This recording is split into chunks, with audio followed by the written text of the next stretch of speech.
Welcome to the Cross the Line podcast. My name is Carlos Smith, and I have another special guest today, somebody I'm happy to call a friend and a mentor. And I'm sitting with the owner of the SuvTV, Mr. Marques Burnett. How you doing? I'm very, really glad to be here with you, man. Oh, thank you for having us. I'm glad you're sitting down with us just to pick your brain, talk a little basketball, and just talk about how you made your start of your career. So, for people who don't know, what is the SuvTV? SuvTV is an online channel geared towards live broadcasts of sporting events as well as original content around those sports. Say basketball is our primary sport, but we also deal with sports like football, lacrosse, soccer, so on and so forth. And how long have you actually been in business? We're going into our fifth year. Fifth year? Okay. So how did you actually start? So SuvTV was started based off of a niche I saw in the broadcast industry. Prior to starting SuvTV, I worked for a company that was essentially a self-service platform. It gave you your own site, you broadcasted to it. For me, I felt like there was a missing piece in terms of broadcast that really gave you television-style quality, even though they were on the web. So that was where SuvTV was created out of that niche that I saw and wanted to fulfill it. And was it something that you said, you know what, it's time for me to just leave? So it was a combination. I had a little bit of a nudge just because the company that I was working for, they made a shift from something that had a little bit more of a personal presence in certain markets to strictly a technology company. So they condensed the workforce as a result. Had an instance to where, let's say November 2013, that was when they laid off every regional manager except for myself. So I finished up my business plan, and by that June of that next year, by the time they had laid me off, I was ready to hit the ground running. Were y'all streaming sports, or was it just a wide variety of different things that you covered? It was sports. So it was all high school sports, a lot of football, a lot of basketball, various sports across the country. But then obviously for me, I had that pressure point with basketball. Being from Indiana and relocating to Atlanta, I felt like there was more of a presence needed for basketball broadcast in the area. Did you feel like you needed to relocate in order to, grow your business, or what was it that made you want to say it's time for me to up and move from Indiana? For me, it was majoring in marketing and feeling like Atlanta was just a great place to be, and for anybody that was going into that field. Little did I know the sports media element that would be down here for me down through the years, but having grown up in Indiana and then going to college in St. Louis, I was fine with being in the Midwest. But every time I came to Atlanta for business, in addition to getting away from the cold temperatures up there, I just felt like between the corporate headquarters here and then the number of freelance and independent projects, Atlanta was just the place for me. I know. At times I think about relocating for my career in Atlanta or Charlotte. What would you say is like the biggest thing you had to get adjusted to when you moved to Atlanta? Well, it's different. It's not a Midwest pace per se. Although I feel like certain parts of the Midwest, obviously the pace of a Chicago is going to be different than every other spot in the Midwest. So that's different. But it's a different feel down in Atlanta. But I feel like Atlanta has whatever kind of pocket you're looking for. If you're looking for a suburban pocket, you want the downtown feel, you want the hustle and bustle. I feel like Atlanta has each different lane or flavor depending on what people's personal or business preferences are. So for me, I just saw it as a great opportunity and a place that really has a great mixture of a lot of different elements. When you talk about your company and the job that you had left for this, did you have one foot in, still working there, and still starting your business at the same time? Were you doing both, or was it just still there, and then when it was time, when they started downsizing, that was when you finally... Right. Once they started downsizing, the thought process and the wheels turning, that had already occurred prior to my being laid off and starting SuvTV. But in terms of actually putting it into action, I waited until after I completed my work with the other company. And for me, I think that was key because there was a lot of overlapping in the customer bases that I served and relationships I built for iHigh, and then the same customer base and relationships I built for SUV. So I like how I handled that situation with the right timing because I feel like, I handled it in a way where all of my past colleagues and stakeholders can still appreciate, what I was able to do versus having one foot in, one foot out and kind of compromising integrity a little bit. Right. Was it easy to, kind of start your business a little bit in the sense that you were already kind of doing something similar to this already? Was it easy for you? Yeah, so a lot of the relationships and the rapport, transferring that was easy. In terms of the business and the industry itself, one of the biggest challenges we face is that prior to me, not being with iHigh and starting my own company, everything was provided for free. All of the streaming was provided for free because the iHigh business model was maximize the traffic, generate advertiser revenue, and go from there. So now you're going to a business model where you're actually producing the content, so there's a cost involved with it. So that was a long transition in terms of getting people to go from what they were used to getting for free to actually going to something that was more premium, but still required a cost and an investment as well. So that was a transition that took some time. What would you say was the biggest obstacle? Was it that, or was it something else that you think was a bigger obstacle, like when you started your own business?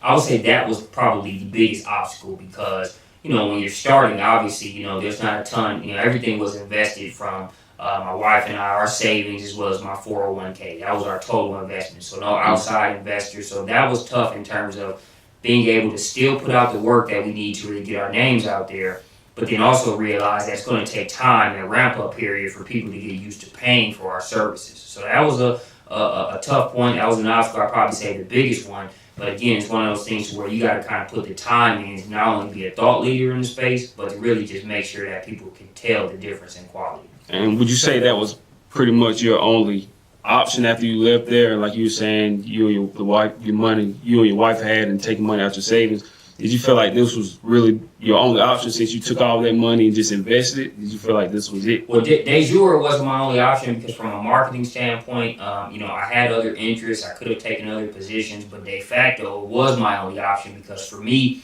I had a certain level of fulfillment and just, a certain comfort with my livelihood in terms of when I was working for that previous company. I was a regional manager responsible for multiple states. The home office was in another state, so it was very entrepreneurial, even though you had, compensation and a benefits package that was obviously different than starting your own thing. So it had the perfect balance of being able to work for another company, but also being responsible for kind of building a territory from the ground up. So in that aspect, I knew I didn't want to go back to your average 9 to 5, reporting to a desk, some of the other corporate things that I experienced. I knew I didn't want to go back to that. So even though I had options, for me, I didn't have an option. I knew what I wanted to do, so it really came down to, are you bold enough to take that step and make sure you make it happen? Right. And how did you, starting out, how did you begin getting gigs when you first started your business? So a lot of it, I would say the first 2 years we were in business, we did so much pro bono work that we were probably more of a nonprofit, a 501c3 without the status than we were a true profit-turning company because we had to take that time to continue to grow the relationships, but also show people the quality that we were providing. Mm-hmm. So even though we did, we were able to turn a profit, it was a very modest one, but the whole focus was, let's just show that we have staying power, let's continue to learn from the market, make things better, and then be able to go from there. So the first couple of years, we got a lot of gigs just through relationships, but also doing a lot of spec work just to be able to get our foot in the door and grow relationships from there. So would you say you started taking gigs that, even though you knew the kind of work you could do, did you just take any gigs because, it was just a start, just to get a foot in the door? Would you just take anything that came your way? Yeah, in hindsight, I look back in those early couple years and I wouldn't change anything, but we did a lot of stuff. Now we use a lot more discretion. We built the business to a point to where we can be a lot more selective and focus on hitting home runs with the clients and events we do choose to take on versus a bunch of singles. But back then, we were taking anything smoking. We go from broadcasting a 2-3 day basketball tournament one day to we actually broadcasted a cattle competition in Alabama at one point. So early on, it was those types of things that really helped get our name out there, show our capabilities. Not a lot of discretion, really just, okay, you need a stream, we're there. But even though we had some takeaways from that, I still think it helped build our character as a business because, you just had to get out there and do it. Especially at a time where streaming, even though it was out there, it still wasn't commonplace yet. And one of the things we were talking about was like getting your gigs and everything. Is it hard to get people to buy into what you're doing? Because one of the things, like I was telling you before, was, for me starting my own business, I didn't really want to go into, just going into these different businesses and saying, hey, would you sponsor me? Because you don't really know anything about me. I was like, let me build this relationship and, see if they'd be willing to do interviews. So, but did you have a hard time, getting people to buy into what you were doing at first?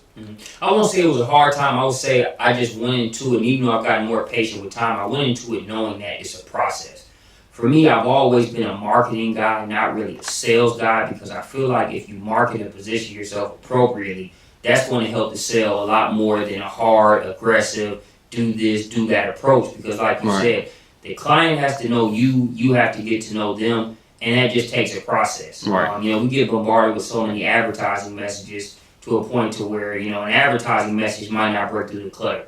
But showing a genuine desire to understand my business, the needs, and what you can do for me, that's going to help you break through the clutter much quicker than any sort of sales collateral. So for me, it's always been about that process. Because it's like people, when you talk about money, it's like a real sensitive subject. And, as soon as you ask somebody, hey, would you dish out some money or something, they quick to just draw up, and they don't really like to spend money. But so how long did it take you before how many years or whatever time frame was it that you said, okay, now I started seeing some profit in what you were actually doing? Believe it or not, we were actually profitable years 1 and year 2. So we experienced profit. Now, it was a very modest one that we invested right back into the company, but we were able to be profitable even from that first year, despite all of the work that in hindsight we did pro bono. Wow.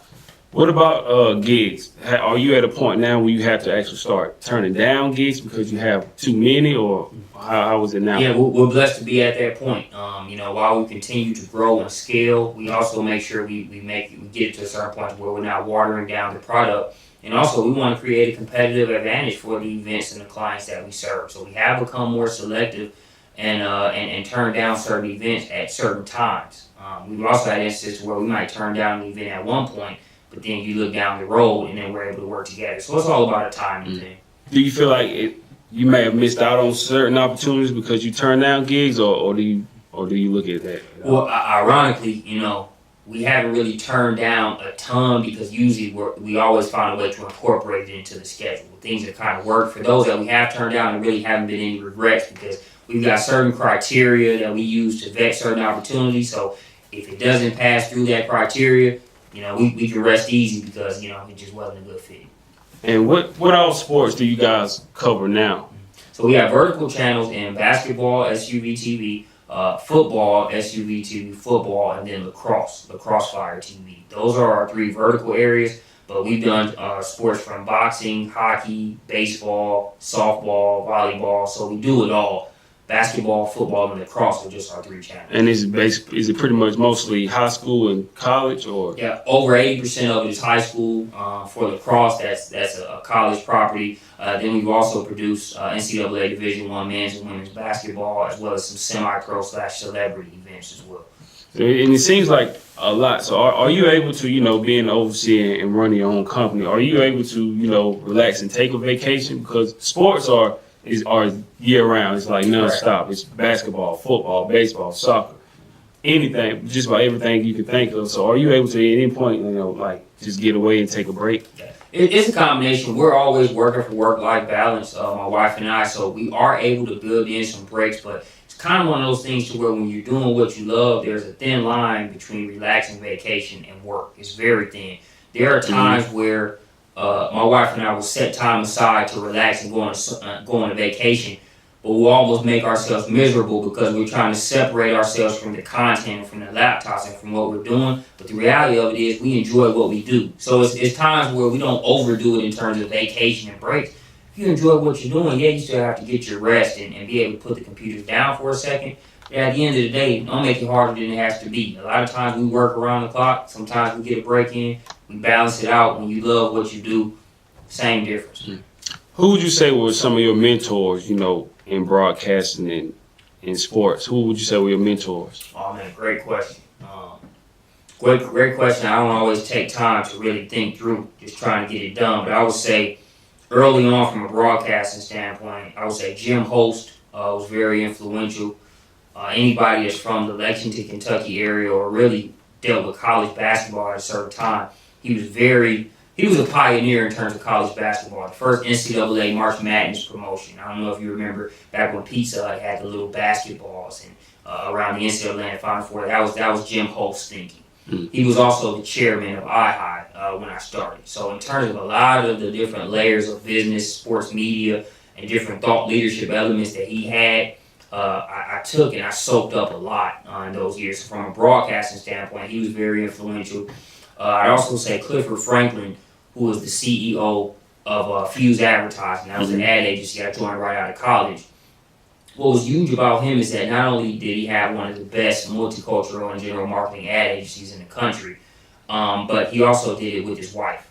He and his wife owned the agency. So I was able to see that perfect balance of big business, but also being able to see a husband and wife team really kind of, go into uncharted territory. So I would say those were two very big mentors early on. I'm sure that's not an exhaustive list, but those are some of the two that stand out early on. What would you say was some of the best advice that you received from those guys?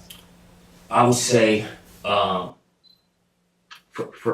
Clifford Franklin, I would say the biggest advice I got from him is being able to see the bigger picture and not letting emotion/anger make their way into business.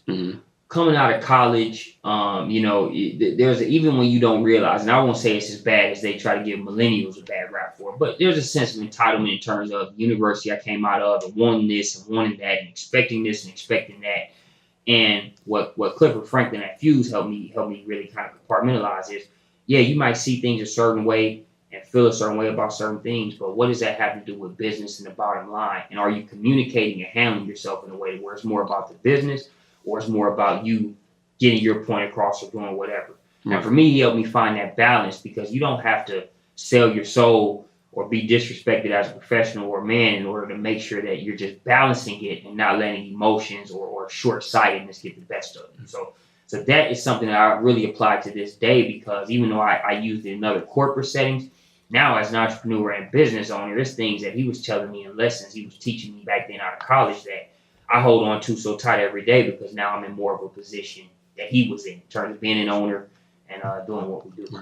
And as an entrepreneur, if you had to lay it out, what would you say is the blueprint for starting a business?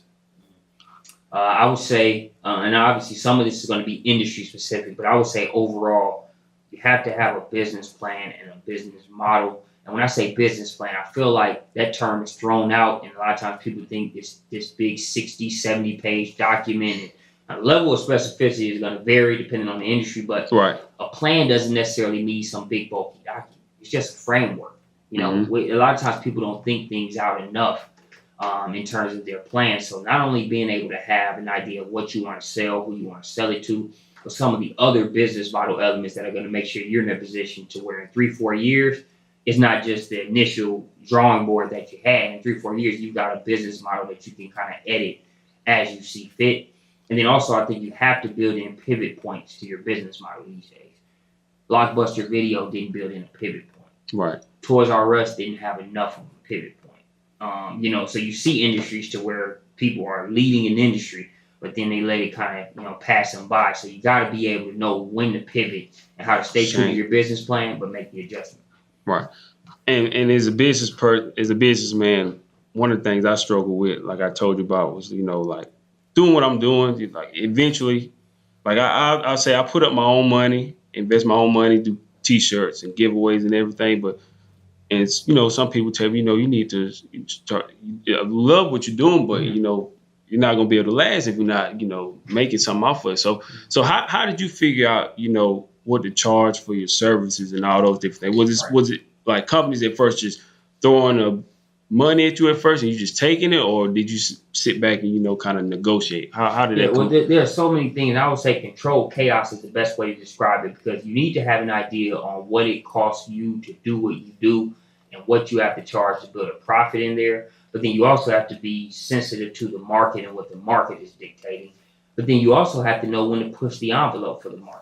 It's like I mentioned years ago, from a streaming standpoint, everybody was used to getting streaming for free in the sports space. So now you have to get them to a point to where they see your quality is good enough to be able to be worth the budget that they have to invest into it. And that's going to take time. But if you give it away at a certain price that's not fair to you or your business model or makes sense, then you're kind of shooting yourself in the foot, because yes, you're turning something off of it, but you're not setting yourself up for the 3 to 5 year period to where you've undercharged so much that now when you want to start charging where you need your price point to be, it's a tough transition.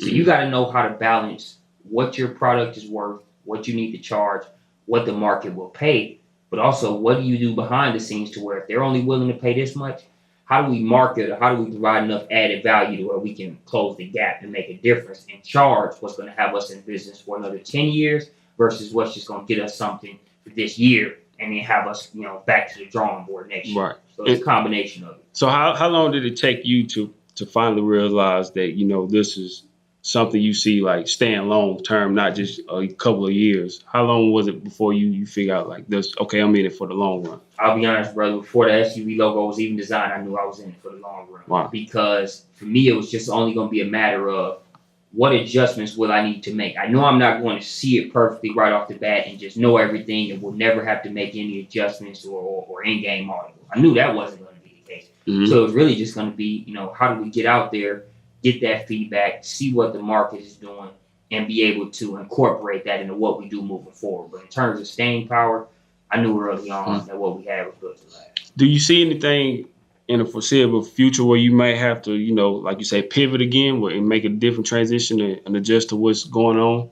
Well, for us, the good thing is our focus areas and our business model, it's already incorporated the pivot points long before they came. Mm-hmm. Our main focus areas and the whole reason why I named it SUV was it was supposed to be the sports utility vehicle. And the main focus areas were supposed to be broadcasting, special projects, and sports marketing through a lot of the events that we do.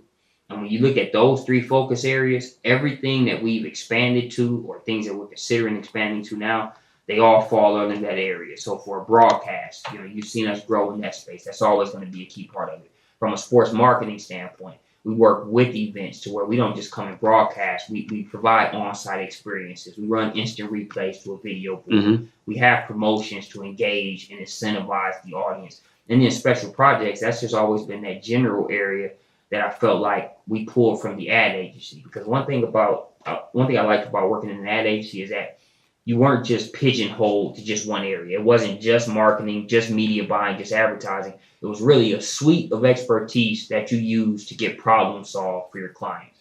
And we're the same way in the sports space. So for me, we've pivoted in certain areas, we've added certain things, but it's all already been under those main focus areas that we created the business around 5 years ago.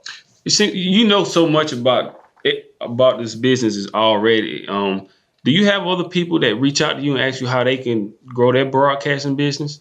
I do. I have people that reach out, and for me, it's a balance of, big part of doing what we do is being able to work with people like yourself that I see that are coming after me and doing their own thing and are doing well and are like-minded people. So for me, being able to bounce ideas off of, but also be a support system and a mentor to those types of people, for me, that's part of what it's about because, I feel like the SUV tentacles and the footprint is going to be very big and far-reaching, but it's even bigger if I'm able to affect other business owners where we really can set up something, truly systemic versus me just doing my one-off and just leaving it at that. Let's make a transition real quick and talk some hoops because I know you're a hoops man yourself. Roll, man. College basketball, one of the first player I want to talk about, was a guy that we covered a couple years ago over at Dorman was Zion Williamson. What do you see from him this year? What do you expect? I mean, man, it's just, he's just such a freak of nature athletically, but he's not just that. His feel for the game continues to improve, and he's just a nightmare, man. Just with the way he runs the floor, his size, his athleticism. Obviously, he's going to be tested at this next level, right. But as the first couple games, I think have indicated, he's still going to be pretty good at passing that test. Right. The first game when we went over there, and I tried to make sure I paid attention to watching him play, but I just saw a kid. He was probably the most physically gifted high school player that I actually got to see in person, and like the numbers that he put up. The only flaw is really like just high school is like, the kids the game just came too easy for him. Right. Like I played with the best player I ever played with in high school was Devin Booker, who played at Clemson with his brother Trevor. But, he was just like, the game was so easy because we had guys, 6 feet tall guarding him in the paint when Book was 6'7". So it was like, it just came so easy. And it's like, he didn't even have to work hard for it because he was just more physically gifted than all those other kids. But I think Zion, he has to give one of my mentors in radio. Now, he said that he thought that he could be like the next LeBron. I'm not going to go that far. I don't think I don't see LeBron, but I think he can be a really special talent. Yeah, in his own right, he can be special. I think he's already shown that. And then what I like about him is that you look at the team that he played for in high school, and I think a lot of times it depends on how you see it. You can say, if he goes to a school to where, maybe he has a little bit more around him, maybe they can play more of a fully national schedule. But even then, you look at him playing at Spartanburg Christian, you look at the fact that they were still playing in Chick-fil-A Classics in the dorm. Mm-hmm. They were still playing up against some pretty major bumps. And I don't think he had a ton around him. That's no knock to the kids around him, but I think he had to overcompensate and do a ton. Mm-hmm. There were times where we were watching games to where he was playing, 5-on-3 or 5-on-2. Yeah, they were double team, triple team. Exactly. So I think that even though that affected him in certain ways, I think it helped him in terms of being able to kind of run with some leg weights, or or swing a bat with a heavy donut on it. By the time you take that donut off, it's going to help. So obviously college is going to be an adjustment. But I think some of the things that he did to really prove himself in high school, I think you're going to see a lot of that reign through in college too. And I think with his size, athleticism, and his ball handle, I think that was something that'll help carry on. Now, the only thing I didn't really see, it was 2 years ago, but I didn't really think he was a great on-ball defender at the time. It was like at times, guys get by him, but he'll, chase him down for a chase down block. But what do you think might be the thing that he may have to work on more at the college level? I think the jump shot. I think it's a good jump shot, but it's a matter of being able to see it fall down consistently at the college and then on to the pro level. But he's shown much.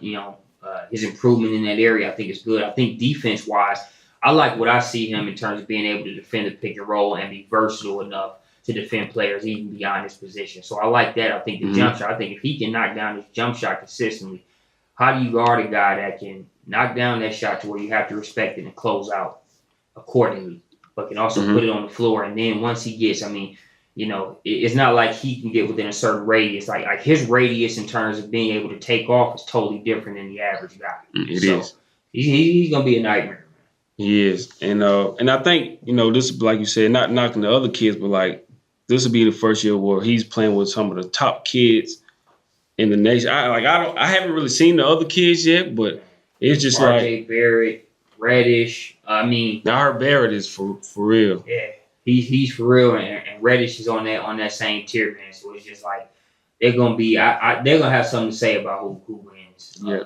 Would you say they will probably be the favorite as with the talent? Of course, and plus they're with Coach K. So you think they'll be the favorite? I have them up there, and I know like even last year's Duke squad, I think it was very good. But I don't think it was the same as these guys. These guys here just with the players. Well, they have the top 3 or 4 of the top 10 in the nation. I believe so. And so I think that's gonna be big. It'll be interesting to see. Let's transition to the NBA now. Pretty much everybody knows. I guess everybody expecting the same thing. But Golden State, is there anybody out there that can compete? In my opinion, right now, there are teams that can compete. Nobody will beat them in a 7-game series in the playoffs. Other than I really think the Celtics have a chance. Mm-hmm. If everybody's healthy, with everybody healthy, with Kyrie, with what Tatum does, with guys like Terry Rozier coming off the bench, and then Jaylen Brown, with us being in Atlanta and having a front row seat to his development, I just think between what they put on the floor and then. Brad Stevens as a coach, I really feel like the Celtics have a chance to possibly beat the Warriors in a 7-game series. And we'll see if the Rockets are able to make this trade for Jimmy Butler. I still don't think that's enough. Yeah, I think it's still tough, but I think Butler brings a defensive and an offensive element that if you look at how close the series was last year, I think you insert Jimmy Butler, and I don't think he totally fills the Trevor Ariza void, but defensively you get a guy that's just as good defensively, if not better, and a little bit more skilled offensively. Ariza can knock down that corner 3 and he's good, but Butler's. But see, for me, even last year, I just thought, I felt like Golden State was just bored the whole year because they knew where they were going to go long term. And even if Chris Paul didn't get hurt, I felt like they still would have won. I just felt like they needed like a push, a challenge. Okay, now we're down 3-2. Now we can turn it off. I just never felt like they would lose anyway. And now you add DeMarcus Cousins. Even if he comes back and averages 12 and 8, there's still butter on top of the bread and everything that they already have. So it's just like I have no clue like how you can beat that. I just feel like it's just too much. They're loaded, and I think it's always they're the favorite for a reason. But I think anytime there is a jump shot heavy attack, I still think there's always that small percentage that you can catch them at a window where the jump shot's not falling. Mm-hmm. Now I know they've kind of broken it because it used to be, man, they'll never, the stigma on Golden State was all, man, they'll never win a ring with all those jump shots. That was a stigma. Right. Obviously, they busted through that just because of how efficient they are. Yeah, two of the greatest shooters ever. Yeah, their weapons because. I mean, everybody knows Curry can shoot. In my opinion, man, Klay Thompson will always be one of the most underrated players in the league. Yeah. The way he can shoot it, not to mention, he's guarding either the best or the second best guy on the floor every single night. If it's not him, then it's Draymond, depending on the matchup. Outside of that, Klay's guarding the best player on the floor every night. Mm-hmm. Do you think they'll break it up after this year? Man, I think it's so tough, because I don't care whether it's a local business or an NBA team. You never know what's going on behind the scenes, what different dynamics are there. So I think it's always hard to guarantee that teams will be there. But I would say part of what makes them so successful now is part of why I think they'll be able to keep the nucleus intact. Mm-hmm. You got a guy like the Klay. Obviously you see some of the national media members try to bait him into, doing the whole, I could go elsewhere and do XYZ talk. And he says, look, man, I'm handsomely paid. I'm part of a great group of guys. I'm good. So I think if those types of intangibles stay there, they'll be okay. I think at the end of the day, man, these guys just need to have freedom to do what they want to do. Right. Even Durant going to Golden State, I applauded that decision because, in my opinion, I feel like the easier decision would have been to stay in OKC. Because I stay in OKC, I continue to be one of the top players in the league. If I don't win, hey, nobody expects me to be Warriors. But I think going to the Warriors was a tougher decision because you're going to face the criticism, oh, man, when he's running over there. And, man, on paper, we've already seen NBA teams on paper that don't win championships. It takes more than, man, you got to get out there and execute. And I sat down with Trevor earlier this year, and I asked him, does he feel like they get a bad rap for, moving on and going to join a different team? Because it's like if you stay and you don't win, then they criticize you. But then if you leave and go join another team like KD did, it's like, well, you ring chasing. He was like, he honestly feels like they should have the right to, go choose a team they want to join. But, I think it's like the older players, like the older NBA legends, they have an issue with saying, you left your team to go join the ring. I guess they want you to stay there and try to win. But I think it's a combination of perspective, and for me, I look at it in levels. If somebody that played in the NBA went through that rigmarole of an 82-game season and put in that records of work, even though the player still has to make his own decision, I can put a little bit of weight on that opinion because they've been in those shoes. They've done it. Mm-hmm. For the average water cooler person, for us that have our opinion and have a right to that opinion, but we're saying what we would do when we're not putting our bodies to what these guys are putting their bodies through, we're not susceptible to an injury to where they can let you go at a moment's notice, then, even though we can still have our own opinion, I just kind of take it with a grain of salt because these are the guys that are doing all the sacrifices. Mm-hmm. And I think it's like you talked about in business or in sports. You got to know and go based off your convictions because the societal wind is going to blow whichever way it's trending. They're going to applaud you for one thing. They're going to dog you for another thing. Just go off your own convictions, man. Same way with business. Yeah, you have to do what makes you happy. And with KD, I do think, I'll say when they win again this year, I do think he'll probably be the odd man. I think he'll end up leaving. Now that's saying the Knicks would be a possibility, which I do think that might be where he may head to the East. I think that'll be a good choice. But what made me kind of see it was like I watched LeBron on The Shop, and he was saying, he was talking to Oladipo about how Oladipo was saying how he got traded while he was on a plane, and then when he got off, he found out like he was gone. But LeBron was just saying it's a business. Right. So to me, I'm thinking KD, he'll have another ring. I mean, he has the money. Why not go do your own thing now? Because you'll still be a top 3 player in the league. So I'm thinking in my mind, KD might just get another ring and then leave. I think that's a good possibility. But I don't see him going to LA with LeBron. No. I just think that's out. I don't think he wants to do that. A couple more questions. For me, this is something, I like to ask people when they sit down and talk about basketball, who are their top 5 players. But I want to do something different this time. If you had to name your 4 Mt.Rushmore players, the 4 faces of the NBA, who would you say they are? Currently, or just overall? Overall. Okay, so we'll start with MJ. after MJ, I want to throw LeBron in there. Kobe. MJ, LeBron, Kobe. And then one more, I'd say, I'm going to say, I'm going to throw Bill Russell on there. Bill Russell. This I'll give you my top 4. You might call me crazy, but I'll say, of course, Bill Russell, because he's one of the pioneers and who helped pave the way. Then I'll say Magic Johnson, of course, one of the most beloved figures. Then LeBron James, of course, everything that he's doing on the court plus off the court. I mean, you can't knock that. And then my 4th, I would put Allen Iverson on that for me. I just think that, how he. You ever watch Sanford and Son? Oh, Elizabeth. I just MJ. You didn't put MJ on. I just put Iverson on that to me because it's like of course, he was a great player, but then the way he kind of like embraced that hip hop culture and brought it to the NBA with the cornrows, the tattooed headbands, the and-one crossover, and the jury, and then they banned them from doing all that at the All-Star game. To me, it's just like he was a polarizing figure as well. Yeah. So even though he didn't win, that's why for me personally, that's why I would put Iverson on my Mount Rushmore. I respect that. I like that, man, because I think a lot of times that gets tossed to the wayside a little bit because I always appreciated Allen Iverson, but in terms of putting it how you just put it, I think it just means a lot because we actually did the Allen Iverson Round Ball Classic, his All-Star event that he created to recognize high school seniors. And in just doing a lot of the prep work for that, you just really uncovered just how monumental I feel like Iverson's ascension was and how he did it. Mm-hmm. Iverson is himself day in, day out, 365 days a year. So, much respect for that pick because I think it's a sleeper pick. I definitely resonate with those reasons, man. And even me, I tell people all the time, Kobe's my all-time favorite player, but I still wouldn't put him on there. And another thing is because one thing about when you talk about sports and you say who's the greatest player ever, it's all opinionated. Like, you can't, like some people going to say Jordan, Kobe, LeBron. Somebody will say Bill Russell because how many rings he has. So you can never really prove who's the greatest player of all time. You can say who won the most. But, just the way Iverson just impacted the culture and to me how he embraced it. That's part of the fun in debating him. And, bro, he did what he did at his size back then. Exactly. He could put a guard on his butt and not get kicked out of the game.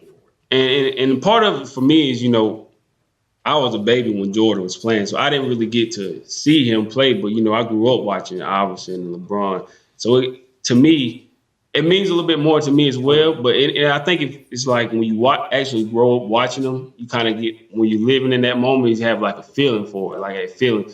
But, Iverson, to me, I just think he's, like I said, not the greatest, but as a face of the NBA and everything, he does get criticized a lot. But I just think that everything that he did and how he left it all on the court and how he embraced that hip hop culture, to me, and plus hip hop is a big part of the NBA. Like every time when you turn on the TV now and you watch an NBA game, you hear NBA little hip hop songs in the background and all that stuff.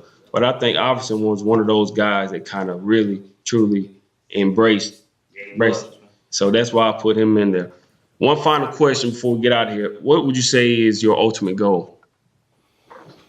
Ultimate goal, I would say from a business standpoint, my ultimate goal is to build my business entity to the point where I can generationally affect everybody that comes behind me in this industry, as well as in various communities and sectors. And I know that's general, that's mission statement, kind of mission statement like, but I guess the nutshell summary I can give of that is I see a lot of things in society that I like. I see a lot of things that I don't like. And for me, I want to be the most powerful investor in the things that I love and the most powerful opponent of things that I don't like when it comes to, injustice in business as well as injustice overall. So for me, it's all about being able to amass enough capital, resources, and things that I can invest in situations to either help them keep up the great work or to either stop the non-great work from happening and affecting as many lives as possible. Absolutely. Well, Marques, I appreciate you. Thank you for sitting down with me. Until next time. Before we get out of here, though, would you tell everybody how to find you on social media? Yeah, so SuvTV, you can find us at SuvTV on Twitter, at SUV.TV on Instagram. Myself, I'm Mark MarqueBurnett on Twitter.